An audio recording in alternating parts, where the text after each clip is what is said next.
Riley Gaines got a nasty surprise when USCIS sent a letter confirming her husband was still ineligible for a green card even after Donald Trump's inauguration because he refused to get the COVID-19 vaccine.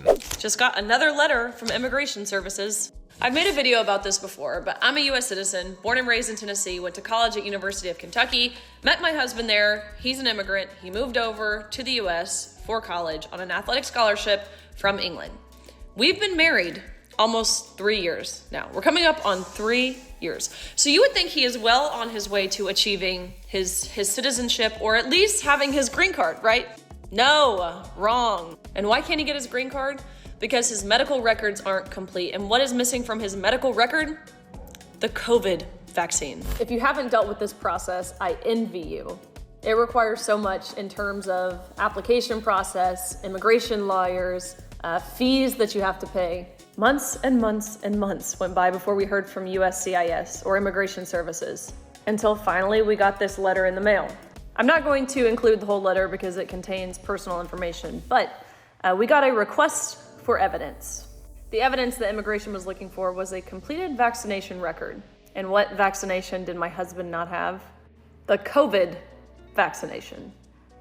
Yes, you heard that right. In the year 2024, you have to have the under-researched, ineffective COVID vaccine to enter into this country legally. It is embarrassing how privileged you have to be to not recognize how pathetic this is. There are refugees who have been approved for entry to the US after years of waiting, only to be turned away now at the border because of Donald Trump's policies, potentially leaving them in literally life-threatening situations. We have an 11-year-old girl who was so traumatized by the fear that her parents could be deported that she took her own life. You have whole communities terrified to even leave their houses. Riley Gaines' husband is refusing to take a vaccine.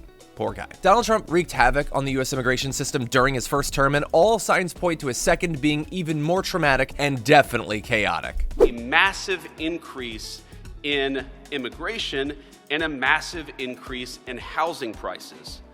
And we have to be honest about that.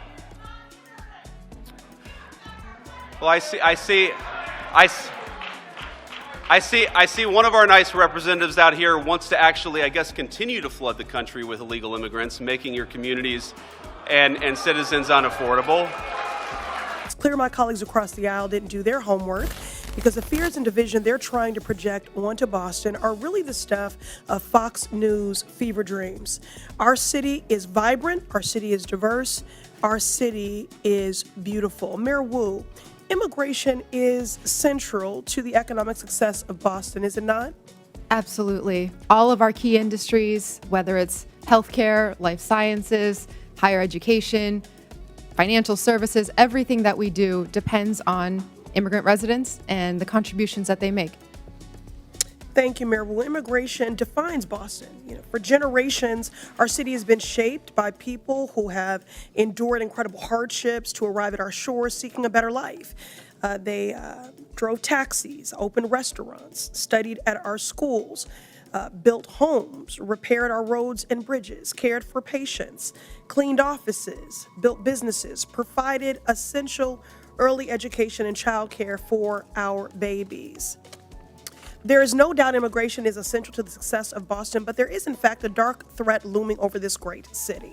That threat is the racist and xenophobic anti-immigrant policies coming from this Trump White House. Mr. Chair, I ask unanimous consent to enter into the record this Boston Globe article titled, "They're Going to Deport Us. Trump's immigration policies prompt some children to skip school." Without objection, so ordered. Mayor Wu, I've been speaking to principals and educators in Boston at various roundtables and town halls that I've convened, and the stories are heartbreaking. Elementary school children are crying in their teachers' arms, fearful that they're going to lose their parents to cruel and unjust deportation raids. Mayor Wu, last week I met with an esteemed doctor from a local Boston hospital who reported that follow-up appointments in her clinic have seen a 200% spike in no-shows and cancellations. Her assessment, her patients are missing critical care like dialysis, prenatal care, and chemotherapy because of a fear of immigration raids in our hospitals and healthcare settings. Mayor Wu, do you agree with this healthcare provider? Absolutely. We hear it from our shared constituents. People are afraid, and that is having huge impact on their daily lives when they're just trying to do right and be a good example for their kids as they pursue the American dream. Mr. Chair, I ask unanimous consent to enter into the record this article titled "Fearful Amid ICE Crackdown, Some Immigrants Are Skipping Healthcare." Without objection, so ordered. So here we have a man who thinks he is king, screaming anti-immigrant slurs from the Oval Office and what it has done to make Boston safer. Nothing, not a thing. But it has traumatized our kids, cost our elders their dialysis, delayed cancer patients' chemotherapy, and struck fear into the heart of hardworking people who not only contribute immensely to our city and our community, but whose labor and contributions are also essential to the very functions of daily life in our great city. The members of this committee would be well served by learning from our esteemed mayor, but a teach-in is not the charge of this committee. Remind my colleagues this committee's purpose is oversight. The only person who has something to answer for is Donald Trump. He is single-handedly decimating decades of economic progress, vilifying our immigrant neighbors, and disregarding the Constitution and basic decency daily. This man points to our most vulnerable, scapegoats them for every hardship, while he himself is actually the source of the hardship that the American people are experiencing. My colleagues don't really care about criminality. If you really cared about criminality, you would do something about Elon Musk's power grab, stealing our data. You would do something about efforts to defund the National Institutes of Health cancer research. If you really cared about criminality, you would do something about people that want to rob our babies of food.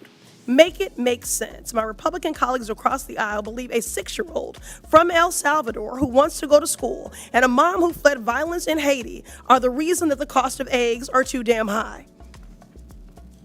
And your housing and gas will follow suit surely because of these Donald Trump tariffs. The shameful Republican ripoff slashing away at basic government services to line the pockets of Donald Trump's buddies so they can buy toy yachts and rocket ships. It is a shame and a sham. I have unanimous consent request. Proceed. I'd like to seek unanimous consent to enter into the record this article, and I'll do this as a survivor of sexual violence myself. This is from Courts, March 2018. Without objection, so ordered. Data from Texas shows that U.S.-born Without objection, so ordered. We've put it in the record. I haven't entered it. You have what? Mr. Chair, can I have several articles. I need to enter them. Let me just go ahead with what the articles are. What they speak to. What's the next article? Let me proceed. Data from Texas shows that U.S.-born Americans commit more rape and murder than immigrants. Listen, this trend of you all trying to get thrown out of committees so you can get on MSNBC is going to end. We're not going to put up with it. This is my procedural right as a member of this committee. You can go with Mr. Frost and Mr. Green. I'm reclaiming my time. That's what you want. No. Ms. Presley, I have been very accommodating to you. Mr. Subrajam, start the clock. Umbrage as a survivor of sexual violence. I will enter into the record. This is my right. Thank you. No. It is Mr. Subramanyam. Mr. Chair. No, you know the process of unanimous consent. You are not recognized. I have several articles to enter into the record.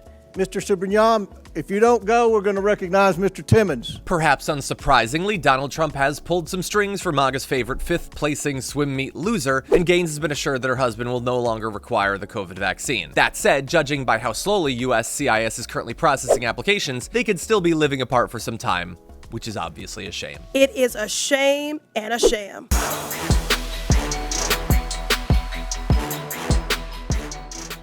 Thanks for watching our video. Did you know that you can support our show by becoming a subscriber? Just click the subscribe button and also ring the bell so that you get notifications when we're live or when we post new content.